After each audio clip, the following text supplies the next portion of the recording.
La première étape qu'Allah nous décrit dans Surat Al-Fatiha, et c'est même l'invocation qui constitue le cœur de Surat Al-Fatiha, qui est elle-même le résumé du Coran. Donc on pourrait même dire l'invocation qui constitue le cœur du Coran. C'est de demander à Allah subhanahu wa ta'ala de te mettre sur le chemin de ces personnes qu'il a comblées de ses bienfaits et de te permettre de leur ressembler. Et donc la première étape pour cheminer vers Allah subhanahu wa ta'ala, c'est de chercher le modèle des pieux qui vont t'amener vers Allah subhanahu wa ta'ala. Assalamu alaikum wa rahmatullahi wa barakatuh. Bismillahir rahmanir rahim. Alhamdulillahi rabbil alamin. Wa usalli wa usallimu ala ashrafil anbiya'i wal mursalin nabiyyina Muhammadin wa ala alihi wa sahbihi ajma'in.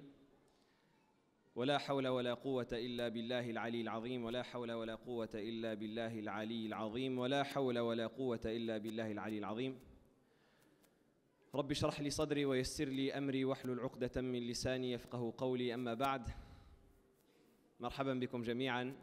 Bienvenue à tous. Très heureux d'être parmi vous dans cet endroit qui, bi'idhnillahi ta'ala, on l'espère, est considéré au regard d'Allah subhanahu wa ta'ala comme étant non seulement une assise de rappel autour de laquelle les anges se rassemblent, mais en plus de cela, une œuvre que l'on fait au profit d'une sadaqa jariyah, au profit d'une aumône continue, à savoir le soutien de la mosquée des Bleuets. On demande à Allah subhanahu wa ta'ala qu'il leur accorde son aide et qu'il place sa bénédiction dans ce projet et qu'il nous permette à tous et toutes d'être parmi ceux qui auront une pierre à apporter à l'édifice. Très heureux d'être avec vous dans cette assemblée dans laquelle je demande à Allah subhanahu wa ta'ala de mettre la sérénité et la bénédiction et qu'Allah subhanahu wa ta'ala fasse de cette assemblée une preuve en notre faveur le jour où nous le rencontrerons. L'intervention avec laquelle on va commencer cette journée, c'est une intervention qui est autour d'un fil conducteur qui nous lie à Allah subhanahu wa ta'ala. Et Allah azza wa jal nous décrit le commencement de ce fil-là dès la première partie de son livre qui est le Coran, qui est notre guidée et notre bouée de sauvetage dans les ténèbres de ce monde. Allah subhanahu wa ta'ala nous décrit le commencement de ce cheminement-là dans la toute première partie de ce Coran qui est Surat Al-Fatiha. Et quoi de mieux pour commencer la première intervention que de commencer avec Fatihatul Kitab, avec la mère du livre qui commence le livre d'Allah subhanahu wa ta'ala. Dans Surat Al-Fatiha, qu'est-ce qu'Allah subhanahu wa ta'ala nous dit? Alhamdulillahi Rabbil Alamin. Qui d'entre vous ne connaît pas Fatiha? Ça va, tout le monde la connaît? Alhamdulillahi Rabbil Alamin, Ar-Rahmanir Rahim, Maliki Yawmiddin, Iyaka na'budu wa Iyaka nasta'in, Ihdina as-sirata al-mustaqim. Surat Al-Fatiha, pour qu'on comprenne un petit peu, parce qu'on a tendance souvent à la lire, on la lit 17 fois par jour au minimum, sauf un jour dans la semaine. On la lit 15 fois par jour. Ou 15 fois dans ce jour-là. Quel jour? À votre avis? Le jour 2? Le jour 2? Le jour Jumu'ah, très bien, Inch'Allah. Ayman, tu représentes bien la Belgique, Inch'Allah. On lit cette sourate 17 fois par jour, mais souvent on ne s'arrête pas à ses significations, on la comprend très peu. Surat Al-Fatiha, c'est une invocation. Surat Al-Fatiha, dans son ensemble, c'est une invocation que l'on fait à Allah subhanahu wa ta'ala. Et on commence cette invocation en faisant les louanges à Allah subhanahu wa ta'ala, et ça fait partie des bienséances qu'il y a dans l'invocation. On donne toutes les louanges à Allah subhanahu wa ta'ala. Alhamdu, la louange dans son ensemble. Al-istighraq, la louange dans son ensemble, dans sa plénitude. Lillah, appartient à Allah subhanahu wa ta'ala. Rabbil alamin, le Seigneur des univers, celui qui élève les univers, celui qui pourvoit la subsistance aux univers, celui qui fait miséricorde à ces univers-là. Et c'est pour cela qu'il continue avec Ar-Rahman Ar-Rahim, l'amplement miséricordieux, celui qui a une miséricorde qui englobe toutes choses, et le spécifiquement miséricordieux, qui amène sa miséricorde aux croyants. Malik Yawmiddin, le roi, ou Malik Yawmiddin, le possesseur du jour de la résurrection, ce jour-là, dans lequel le jugement sera établi et dans lequel chaque personne apparaîtra avec ses œuvres devant Allah subhanahu wa ta'ala pour être jugé en aparté. Iyyaka na'budu wa iyyaka nasta'in. Après avoir fait toutes les éloges d'Allah subhanahu wa ta'ala, on s'en remet à lui, Jalla Jalaluhu, en montrant notre faiblesse. Et ça, c'est également une bienséance de l'invocation. Et c'est même le cœur même de l'adoration. L'adoration, elle est basée sur deux piliers. Elle est basée sur l'amour d'Allah subhanahu wa ta'ala et sa glorification absolue. Et elle est basée sur le fait de s'humilier devant Allah subhanahu wa ta'ala ou de faire preuve d'humilité envers Allah subhanahu wa ta'ala, en fonction de comment on traduit al-khudu' al-dhul, de faire preuve d'humilité devant Allah subhanahu wa ta'ala et de se rabaisser devant Allah azza wa jal. Iyyaka na'bud, c'est toi seul que nous adorons. Wa iyyaka nasta'in, et c'est de toi dont nous demandons l'aide parce que nous sommes des serviteurs faibles et nous avons besoin de ton aide, ô Allah. Et après, quel verset vient? Ihdina as-sirata al-mustaqim. Comme si dans Surat al-Fatiha, Allah subhanahu wa ta'ala nous mettait implicitement sur la voie. Allah azza wa jal, il nous ordonne de l'invoquer en lui demandant quotidiennement, constamment, de nous guider sur la voie vers lui, de nous guider sur le chemin qui mène à lui, as-sirat al-mustaqim. Non seulement de nous guider en nous l'indiquant, mais de nous guider également en nous raffermissant sur ce chemin. Ihdina ila as-sirat al-mustaqim, ihdina ala as-sirat al-mustaqim. La particule, elle n'a pas été mentionnée pour que ça englobe toutes les significations. Guide-nous le chemin droit, c'est-à-dire vers le chemin droit, sur le chemin droit, montre-nous le chemin droit d'entre toutes les divergences et raffermis-nous sur ce chemin droit jusqu'à ce que l'on parvienne à toi et jusqu'à ce que l'on atteigne notre objectif. Mais une fois arrivé à ce stade, il y a une question qui vient à l'esprit normalement de la personne qui médite sincèrement et qui ne va pas réciter machinalement. La question qui vient à l'esprit, à votre avis, c'est quoi? Ihdina as-sirat al-mustaqim. Allah azza wa jal nous parle d'un chemin en nous disant le chemin. Donc on est censé le connaître, n'est-ce pas? Il ne nous dit pas guide-nous vers un chemin. Il nous dit guide-nous vers le chemin. C'est comme si je te dis prends la route. Tu vas me dire quelle route, n'est-ce pas? Comment je sais quelle route prendre? Quelles indications il y a pour m'indiquer le chemin à prendre? Comment est-ce que je peux savoir lequel de tous ces chemins que j'ai en face de moi est as-sirat al-mustaqim, n'est-ce pas? C'est logique. Et donc Allah subhanahu wa ta'ala, juste après, il nous le décrit en nous remplaçant ce chemin-là qu'il a mentionné, ce qu'on appelle en grammaire arabe al-badal. Il nous remplace ce chemin-là qu'il a mentionné par la description détaillée du chemin que l'on doit prendre en disant sirata alladhina an'amta alayhim, le chemin de ceux que tu as comblés de tes bienfaits. Qu'est-ce qu'Allah subhanahu wa ta'ala nous dit par là? Allah, je veux que vous participiez. On a souvent tendance à assister dans les galas comme si on venait se distraire, on vient voir un spectacle. C'est vous qui participez normalement. Normalement, c'est vous qui avez des micros et vous réagissez. Qu'est-ce que ça nous enseigne tout ça? Qu'est-ce que ça nous apprend? Sirat alladhina an'amta alayhim, le chemin de ceux que tu as comblés de tes bienfaits. Qu'est-ce que ça nous donne comme information? Qui veut participer? Lève la main. Entre les femmes et les hommes. Personne? Je crois qu'on peut arrêter la conférence. Je vais rentrer à la maison. Ça fait de la route jusqu'à Paris, mais je crois que tout le monde dort ici. C'est l'heure de la sieste, c'est ça? 14h. Faites la sieste, il vous faut un petit plaid, un petit thé. Aïwa? Ah. ومن يطع الله والرسول فأولئك مع الذين أنعم الله عليهم من النبيين والصديقين والشهداء والصالحين وحسن أولئك رفيقا. Hamza, il vous a aidé un petit peu. Allah subhanahu wa ta'ala, non seulement il nous décrit le chemin comme étant le chemin de ceux qu'il a comblés de ses bienfaits, mais en plus de cela, il nous donne le détail de ceux qu'il a comblés de ses bienfaits dans un autre passage du Coran. Et là intervient la règle chez les savants du tafsir qui disent que le Coran, la première des interprétations, le premier des tafsirs, c'est tafsir al-Qur'an bil Qur'an. C'est le fait d'interpréter le Coran avec le Coran, de chercher là où les passages qui sont résumés sont détaillés à d'autres passages, à d'autres endroits. Donc dans Surat An-Nisa, Allah subhanahu wa ta'ala nous détaille en nous disant ceux qui obéissent à Allah et aux messagers, ceux-là sont ceux avec sont ceux qui seront avec ceux qu'Allah a comblés de ses bienfaits parmi les prophètes, al-nabiyyin, les véridiques, as-siddiqin, les martyrs ou les témoins, al-shuhada, et les pieux, as-salihin. Et quelle bonne compagnie que cela. Mais plus encore, ce que j'essaye de vous dire à travers l'étude de ce verset, c'est qu'Allah subhanahu wa ta'ala aurait pu nous décrire le chemin droit par mille et une manières. Si l'on demandait à l'un d'entre nous aujourd'hui, quelqu'un te croise dans la rue, qui n'est pas musulman par exemple, et il te dit, j'ai lu le Coran, j'ai lu, guide-nous vers le chemin droit. Mais c'est quoi le chemin droit? Bien, qu'est-ce que tu vas lui dire?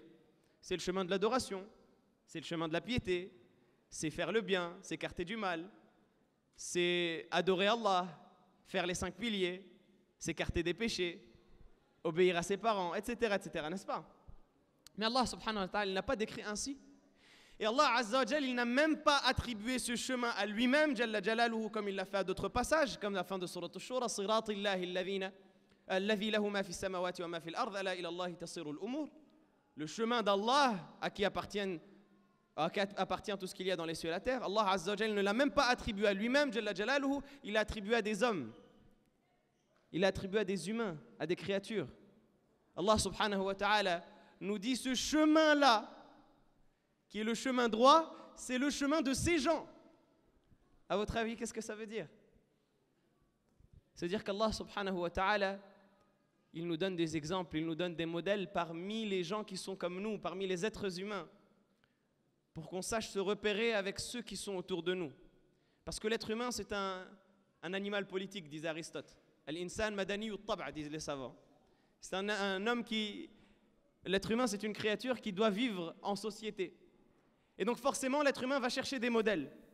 Forcément, l'être humain va se repérer et imiter ce qui a été fait avant lui. L'être humain va chercher un repère, va chercher un exemple à suivre dans sa famille, dans son entourage, dans les personnes qu'il fréquente, etc. Et ces modèles-là, ils vont l'amener vers des voies diverses et variées, en fonction de chacun de ses croyances, de son comportement, de ses objectifs, etc.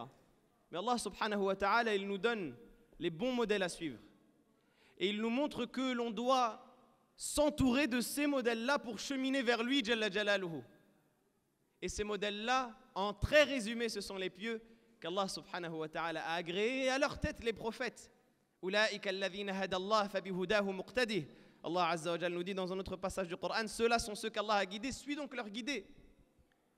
Et donc ça nous montre quoi?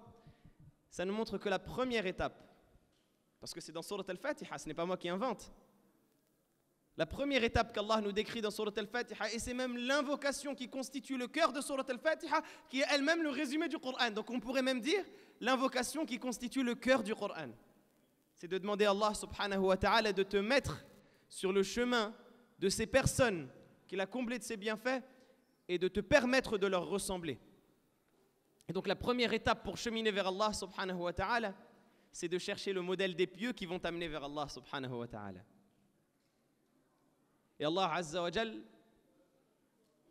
ordonne cela même à la meilleure des créatures qui est censée être le modèle par excellence, alayhi salatu wassalam, qui est notre bien-aimé, la prunelle de nos yeux, l'homme le plus cher à nos cœurs, qui est notre prophète Muhammad sallallahu alayhi wa sallam. Notre prophète alayhi salatu wassalam, c'est censé être lui le meilleur modèle, n'est-ce pas? لقد كان لكم في رسول الله أسوة حسنة لمن كان يرجو الله واليوم الآخر وذكر الله كثيرا. Il vous est certes en la personne du messager d'Allah un excellent exemple à suivre pour ceux qui espèrent en Allah et au jour dernier et qui évoquent Allah constamment. Le prophète sallallahu alayhi wa sallam, c'est censé être le meilleur modèle. Normalement, le prophète sallallahu alayhi wa sallam, c'est nous qui avons besoin de sa compagnie alayhi salatu wa sallam, et ce n'est pas lui qui aurait besoin de la nôtre. Pourtant, Allah subhanahu wa ta'ala, qu'est-ce qu'il lui ordonne dans le Coran? Dans Surat Al-Kahf, la surah que normalement vous récitez tous les vendredis. واصبر نفسك مع الذين يدعون ربهم بالغداة والعشي يريدون وجهه ولا تعد عيناك عنهم تريد زينة الحياة الدنيا. Allah subhanahu wa ta'ala, il dit au prophète alayhi salatu wassalam, et évidemment c'est un ordre qui est dirigé vers toute la communauté, Mais il dit au prophète sallallahu alayhi wa sallam, et patiente et endure. Wasbir nafsak. Normalement, pour parler de la patience, on dit simplement isbir, pour ceux qui connaissent un petit peu la langue arabe. Isbir, patiente, endure. Mais ici, Allah subhanahu wa ta'ala n'a pas dit juste wasbir ma'alladhina, il a dit wasbir nafsak. Il a dit patiente et endure, et il a rajouté nafsak, ta propre personne. Ce qui signifie qu'on va retourner à la racine même de sabr. La racine même de sabr, c'est le fait d'emprisonner. C'est le fait de contenir. C'est le fait de retenir. C'est comme si Allah subhanahu wa ta'ala il disait, mets-toi dans une bulle. Retiens ta personne avec ces gens-là. Avec qui? Ma'alladhina yad'una rabbahum bil ghadati wal 'ashiyyi yuriduna wajhah.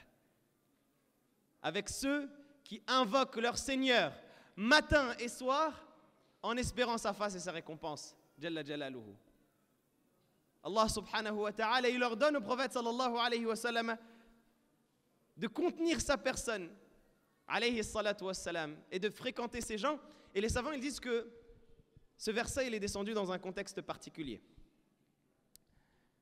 Le prophète sallallahu alayhi wa sallam, il était à Mecca. Et vous savez que les débuts de l'appel du prophète sallallahu alayhi wa sallam, ils étaient très compliqués. Le prophète sallallahu alayhi wa sallam, il avait comme lourde tâche et comme grande mission de convaincre des gens qui étaient rongés par énormément de maladies du cœur. Ils étaient rongés par la fierté tribale, ils étaient rongés par l'orgueil, par l'amour de la vie d'ici-bas, l'amour des richesses. Et une des maladies les plus importantes qu'ils avaient, c'était la gloriole qu'ils avaient de leur généalogie, de leur statut social, etc. Et le prophète sallallahu alayhi wa sallam, il avait comme lourde tâche de les convaincre que ces gens-là, de leur tour d'ivoire, devaient descendre pour fréquenter as-souqa, pour fréquenter le bas peuple, les esclaves, les faibles, les enfants, et pour être au même niveau. Et donc, les polythéistes, quand le prophète sallallahu alayhi wa sallam a commencé son appel, ils ont essayé de convaincre le prophète sallallahu alayhi wa sallam de rester avec eux. Ils ont dit, toi tu es un noble, tu es un du fameux clan des Banu Hashim, reste avec nous et on t'accordera et on t'écoutera et on te donnera et ceci et cela, et la liste est longue. Et la promesse était alléchante. On te donnera les richesses que tu veux, on te mariera aux plus belles femmes, on t'accordera ceci, on t'accordera cela. Mais Allah subhanahu wa ta'ala a révélé cet ordre au prophète sallallahu alayhi wa sallam pour lui dire, la fréquentation des pieux, c'est une richesse qui vaut encore mieux que tout ce qu'il te propose. Et même ce qu'ils te proposent, eux, c'est une chose qui est éphémère et qui n'a aucune bénédiction, mais qui n'amène que à sceller le cœur et à le noircir avec toutes les maladies qui le tuent et le rongent. Et c'est pour cela qu'Allah azza wa jalla dit juste après, وَلَا تُطِعْ مَنْ أَغْفَلْنَا قَلْبَهُ عَنْ ذِكْرِنَا وَاتَّبَعَ هَوَاهُ وَكَانَ أَمْرُهُ فُرُطًا. Et n'obéis pas à celui dont nous avons rendu le cœur insouciant à notre rappel, qui a suivi ses passions et dont l'affaire est éparpillée, qui n'a aucune bénédiction dans ce qu'il fait. Et donc ce verset-là, à lui seul, il nous montre quoi? Il nous montre que la bénédiction, que la satisfaction d'Allah subhanahu wa ta'ala, et que la véritable richesse, elle est dans la fréquentation des pieux. Elle est dans les assises, comme celle-ci, dans lesquelles on se rassemble autour de la parole d'Allah subhanahu wa ta'ala, et autour de la parole du prophète sallallahu alayhi wa sallam. Elle est dans ces assemblées où je vois ces visages lumineux, qui sont auréolés par les éloges d'Allah subhanahu wa ta'ala qu'il fait fil mala'il a'la, auprès de l'assise la plus haute. Elle est dans ces assises-là, bénéfiques et bénies. Et parfois on est tenté, et je sais que la période estivale arrive à grands pas, si ce n'est, on pourrait même dire qu'elle est déjà là pour vous dans la cité phocéenne. Nous, il y a encore un peu de grisaille quand on remonte, mais vous, on est déjà dans la période estivale, on est dans les sorties, on est dans la plage, et après la plage, ça finit en soirée, et après la soirée, même si on part de quelque chose de licite, souvent on glisse un petit peu vers, et on est attiré, et on a envie de prendre du bon temps, et c'est normal, de se reposer, de se faire plaisir, etc. Mais petit à petit, le shaitan, il nous attire vers les cercles qui sont la deuxième partie du verset. Vers les cercles de ceux qui ont le cœur insouciant au rappel. Vers les cercles de ceux qui ont comme objectif principal d'assouvir leurs désirs charnels et physiques dans le sens des réjouissances futiles de ce bas monde et qui ont comme souci principal de ramasser le plus possible de cette vie d'ici-bas sans se soucier de l'au-delà et dont les affaires sont éparpillées. Et Allah subhanahu wa ta'ala nous met en garde contre la fréquentation de ces gens et nous appelle à rester dans la fréquentation des gens pieux, quitte à même détourner le regard de ceux qui sont dans ce dans quoi ils sont. Allah subhanahu wa ta'ala il dit au prophète sallallahu alayhi wa sallam وَلَا تَمُدَّنَّ عَيْنَيْكَ إِلَى مَا مَتَّعْنَا بِهِ أَزْوَاجًا مِّنْهُمْ زَهْرَةَ الْحَيَاةِ الدُّنْيَا لِنَفْتِنَهُمْ فِيهِ وَرِزْقُ رَبِّكَ خَيْرٌ وَأَبْقَى. Et ne tourne pas ton regard vers ceux que nous avons accordés comme richesse à un groupe parmi eux. C'est la parure de la vie d'ici-bas afin que nous les éprouvions avec celle-ci. Et la subsistance de ton Seigneur est meilleure et plus pérenne encore. Et en réalité, celui qui connaît la valeur de ses assises, wallahi, il sacrifie tout pour celle-ci. Celui qui connaît la valeur de ces assises-là, et en particulier dans les mosquées, vu qu'on est rassemblés autour de l'agrandissement d'une mosquée, et donc en particulier dans les assises qui ont lieu dans les mosquées, celui qui en connaît la véritable valeur, il sacrifie tout pour celle-ci. Il sacrifie le temps, le beau temps à l'extérieur, il sacrifie la chaleur, comme dans cette salle où, mashallah, la température commence à monter. Il sacrifie toutes les difficultés pour avoir le mérite d'être parmi ceux qu'Allah subhanahu wa ta'ala évoque. Et vous connaissez peut-être le hadith, qui est un long hadith qui est rapporté dans le Sahih de l'imam Muslim et d'autres recueils, où le prophète sallallahu alayhi wa sallam, il nous rapporte qu'Allah subhanahu wa ta'ala a des délégations d'anges qui ont une mission spécifique. Il nous dit « Inna lillahi malaikatan sayyaratan fudulan yattabi'una majalis al-dhikr » Allah subhanahu wa ta'ala a des délégations d'anges spécifiques qui recherchent sur terre les assises de rappel. Et dans une autre version, il est cité que lorsqu'il parcourt le ciel, il voit les assises de rappel comme nous on voit les étoiles dans le ciel, c'est-à-dire des cercles lumineux. Et le prophète sallallahu alayhi wa sallam dans ce hadith, il dit que lorsque les anges entendent une assise de rappel, ils viennent prendre part. Et c'est un hadith qui est extraordinaire. C'est un hadith qui demande à ce qu'on le médite réellement.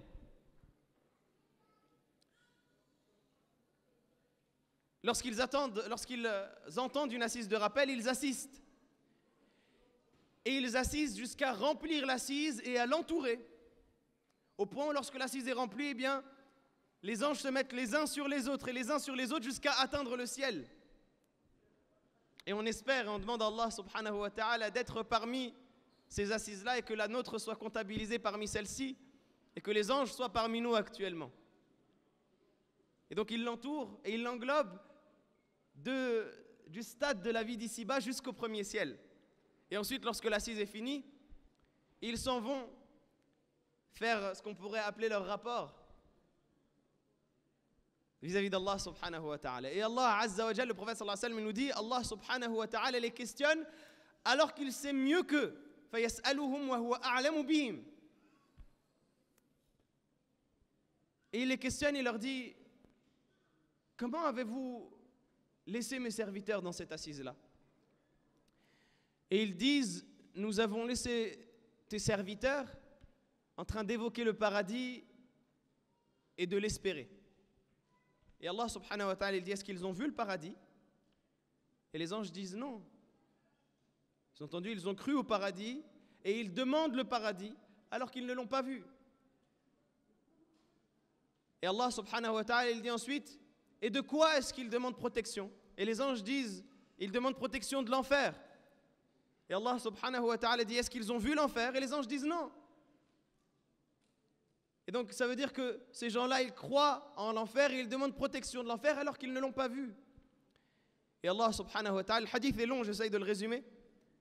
Allah subhanahu wa ta'ala, il dit, alors attester que je leur ai accordé ce qu'ils espèrent et que je les ai préservés de ce qu'ils craignent. Je leur ai accordé le paradis et je les ai préservés de l'enfer. Pour cette assise-là dans laquelle ils se sont rassemblés. Et là, les anges s'exclamaient, ils disaient, Ya Allah, dans cette assise-là, il y en avait un parmi eux qui n'est pas venu pour l'objectif pour lequel ils étaient rassemblés. Il n'est pas venu pour participer à l'assise de rappel. Mais simplement, il avait un besoin, il avait quelque chose à demander à l'une des personnes qui étaient présentes. Et donc, il a pris part à l'assise et il a attendu que cette personne finisse pour accomplir son objectif. Mais il n'avait pas comme intérêt d'assister à cette assemblée. Qu'est-ce que les anges ils veulent dire par là? Ils veulent dire, est-ce qu'on lui inscrit également la récompense à lui, alors qu'il n'était pas là pour cet objectif? Il était là pour vendre et acheter, il était là parce qu'il avait une dette envers Foulan, ou parce qu'il avait une créance chez Foulan qu'il voulait récupérer. Il était là parce qu'il avait un objectif mondain et il a simplement pris part, parce qu'il voulait assister, il voulait attendre cette personne-là, mais il n'avait pas comme objectif d'assister. Et Allah subhanahu wa ta'ala, il dit cette phrase qui est extraordinaire. Il dit Humul julasa la yashqa bihim jalisuhum. Ces gens-là sont une assise, ces gens-là sont une assemblée dont toutes les personnes qui y ont pris part et que toutes les personnes fréquentes ne peuvent connaître la tristesse. La yashqa bihim jalisuhum, c'est-à-dire que toutes les personnes qui ont le mérite de participer à l'assemblée, même si dans sa tête il avait autre chose, eh bien il connaîtra la même rétribution et la même récompense au vu de la générosité d'Allah subhanahu wa ta'ala qui englobe et qui recouvre toutes ces personnes de par sa donation suprême Jalla Jalaluhu. Et donc pour conclure, ce hadith-là, ça fait partie des très nombreux hadiths qu'on aurait pu citer sur les mérites de la bonne fréquentation d'Allah subhanahu wa ta'ala, sur les mérites de la recherche de la fréquentation des pieux. Et j'insiste sur le fait qu'on est dans une époque où on est en perte de repères. Et on est dans une époque où ceux qui réfléchissent un minimum pour des objectifs qui ne sont pas louables et pas sains, malheureusement, mais qui réfléchissent, ils ne perdent pas de temps pour nous proposer des modèles qui vont nous amener là où ils veulent eux. Ceux qui veulent amasser la dunya, ceux qui adorent ce bas monde et la matière de ce bas monde, ils ne perdent pas de temps pour nous proposer des modèles, des exemples qui vont nous influencer, le terme à la mode en ce moment, l'influence. Des modèles qui vont nous influencer dans notre manière d'être, dans notre manière de paraître, dans notre comportement, dans notre attitude, même dans notre apparence, jusque même dans les mots que l'on utilise, et ce depuis le plus jeune âge. Et ça fend le cœur, wallahi, ça fend le cœur quand on entend des gens, ou des enfants plutôt, en bas âge, répéter des immondices qu'ils ont entendues dans la bouche d'un tel, ou dans tel contenu, ou dans telle vidéo, autre que cela. Ça nous montre vraiment qu'on est dans une bataille d'influence, on est dans une bataille de modèles. Et si on échoue à proposer les bons modèles, on ne pourra que se mordre les doigts quand on verra que les mauvaises graines ont donné de mauvaises plantes.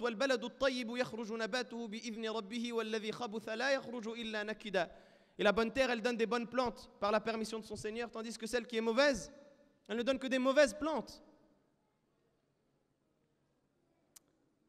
Et je sais que là, je prêche, entre guillemets, un parterre de convaincus. Donc peut-être que depuis le début du rappel, vous dites, ah ça, on connaît ça. Pourquoi il est venu te parler de Fatiha? Pourquoi il est venu te parler de... Ça y est, ouais, j'ai fait les cours islamiques à la mosquée, c'est bon, je sais à la Fatiha, je sais réciter. Qu'est-ce qu'il nous raconte, lui? Mais au-delà du fait que c'est un rappel qu'on s'échange pour à chaque fois renouveler, à chaque fois recharger un petit peu les batteries, à chaque fois se mettre une piqûre de rappel. Et moi, le premier qui prononce ces paroles, j'en ai besoin. Mais au-delà de cela, votre mission à vous qui êtes convaincus là, c'est de transmettre. Là, on est combien dans cette salle? Quelques dizaines en réalité si on regarde si on regarde le verre à moitié vide. On pourrait dire quelques centaines si on le voit à moitié plein, mais on va dire quelques dizaines. Qu'est-ce que ça représente à l'échelle de cette ville? On ne parle pas juste à l'échelle de la France. Qu'est-ce que ça représente à l'échelle de cette ville? une goutte d'eau dans un océan. Et donc c'est à nous qu'incombe cette mission-là de porter cet étendard et d'être les bonnes fréquentations des autres. Et c'est sur cela que j'aimerais insister. C'est à nous de réussir à proposer les bons modèles à ceux qui nous entourent. C'est à nous de réussir à être une influence positive pour ceux qui nous entourent. Et il ne faut pas qu'on soit passif. Et billahi alaykoum, si je peux me permettre, prenez cette recommandation que je me permets modestement de vous donner pour le reste de la journée au moins. Quand on vient dans ce genre de gala, ne soyons pas consommateurs. On vient parfois avec une attitude d'une personne qui va regarder un film. Ça rentre dans une oreille, ça sort d'une autre, même sans s'en rendre compte. Hein. Même moi, le premier qui suis en train de vous donner cette recommandation, si j'étais à votre place, peut-être que ça m'arriverait très certainement. On regarde le regard hagard, on écoute à moitié. Mais en réalité, on doit se dire que on doit avoir une participation active parce que les intervenants qui vont défiler à cette table-là, ils n'ont comme objectif et comme but que de mettre à chacun et à chacune d'entre vous ce petit électrochoc avec lequel le moteur va tourner. Ou retourner, ou prendre de la puissance encore, parce que vous êtes mieux que moi et je vous parle du point de vue de la personne qui essaye de vous ressembler, qui essaye d'être à votre niveau, vous qui, machallah, êtes investi, il y en a qui viennent de très loin, etc. Qu'Allah nous pardonne et c'est tout ce qu'on dit. Et donc juste pour relancer ou pour lancer ou pour augmenter la cadence de la machine, mais c'est à vous en réalité d'être actif par la suite, de prendre ce flambeau-là et de le transmettre autour de vous. Vous avez très certainement des frères et sœurs, vous avez pour beaucoup d'entre vous des enfants, vous avez pour beaucoup d'entre vous des voisins qui ont des enfants. À nous d'être une influence positive, dans le bien. On est à une époque où, wallahi, on est à un tournant générationnel, on est à un tournant civilisationnel. On ne se rend pas compte qu'on est à l'ère TikTok. Et je sais qu'à chaque fois, ça devient même un cliché dans les paroles des imams, parce qu'on parle tout le temps de ça, etc. Mais l'ère TikTok, ça symbolise quelque chose. Ce n'est pas juste l'application, ça symbolise quelque chose. On est en train d'utiliser cette attention-là chez la jeunesse et de la saturer avec des futilités, avec de la médiocrité. Que ce soit sur cette application ou dans leur entourage, parce que quand ils vont à l'école, même s'ils n'ont pas de smartphone, ils vont entendre les Kwakubé, ils vont entendre les je ne sais quoi, c'est bon, ça encore c'est mignon. Apagnante, à l'écran pté, etc., là, toute la liste. Ça encore c'est mignon. Mais imaginez la liste derrière de, vous savez mieux que moi, les Snapchatteurs et les Instagrammeurs et les TikTokers et les je sais pas quoi.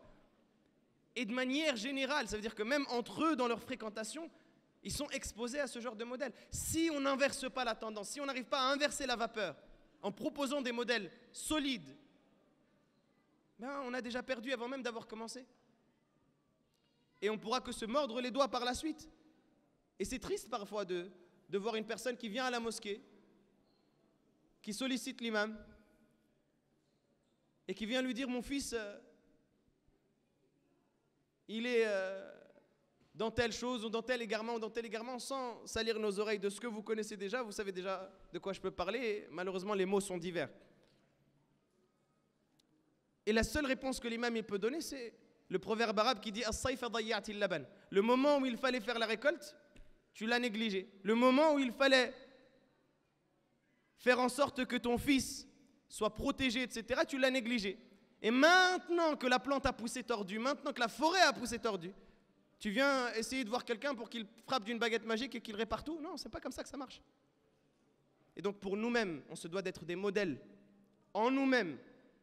Et une des manières les plus effectives pour cela, c'est de s'entourer de bonnes fréquentations, c'est de faire en sorte d'être dans un climat qui est sain soi-même. Parce qu'on ne peut pas donner une chose que l'on n'a pas fait, comme dit le proverbe arabe. Celui qui n'a pas une chose, il ne peut pas la donner. Donc en nous-mêmes, d'être dans un climat qui est sain, en nous-mêmes de nous entourer de fréquentations qui sont saines, qui sont bonnes, en nous-mêmes de nous renforcer et d'être des lumières pour les autres. Et je termine le temps qui m'est alloué, que j'ai visiblement dépassé, avec juste ce verset qui est un des versets que j'affectionne le plus dans le Coran et qui pour moi est, wallahu alam, très modestement encore une fois, hein, je dis moi mais je n'ai pas à dire moi normalement. mais qui est très modestement l'un des versets qui, je pense, doivent le plus nous servir à notre époque, dans cette époque de ténèbres. C'est ce verset où Allah subhanahu wa ta'ala décrit la manière dont Isa alayhi salam se décrit lui-même à son peuple. Et il dit وَجَعَلَنِي مُبَارَكًا أَيْنَمَا كُنْتَ. Et il a fait de moi un être béni où que je sois, un être de bénédiction où que je sois. Et les savants dans l'exégèse de ce verset, je vous invite à le lire, ils ont plusieurs manières d'interpréter ce verset, mais certains savants ils disent جَعَلَنِي كَالشَّمْسِ, c'est-à-dire il m'a fait comme le soleil, j'éclaire là où je suis, j'illumine l'entourage dans lequel je me trouve. J'apporte la bénédiction partout où je suis. Et cette bénédiction-là, ça peut être par la bonne parole, ça peut être par le sourire, ça peut être par marquer une personne avec un petit don que tu vas lui donner, et ça peut être également en servant de modèle à ceux qui sont autour de soi. Et donc peut-être que l'étape avec laquelle on concrétise le cheminement vers Allah subhanahu wa ta'ala, et avec laquelle on cherche les modèles, c'est de se poser la question, est-ce que nous sommes des modèles pour ceux qui sont autour de nous? On demande à Allah subhanahu wa ta'ala qu'il nous accorde la bénédiction et qu'il nous accorde la conscience de notre mission. On demande à Allah subhanahu wa ta'ala qu'il fasse de cette assemblée une assemblée bénie. Jazakumullahu khairan, barakallahu fikum. Excusez-moi pour le temps que j'ai mis. J'aime pas parler trop longuement, mais je pensais que j'avais 30 à 40 minutes. Donc je me suis dit je vais remplir les créneaux. Mais khairul kalam ma qalla wa dal. Jazakumullahu khairan. Et barakallahu fikum pour votre patience malgré la chaleur. Très bonne journée à vous. Hafidhakumullah. Assalamu alaikum wa rahmatullahi wa barakatuh.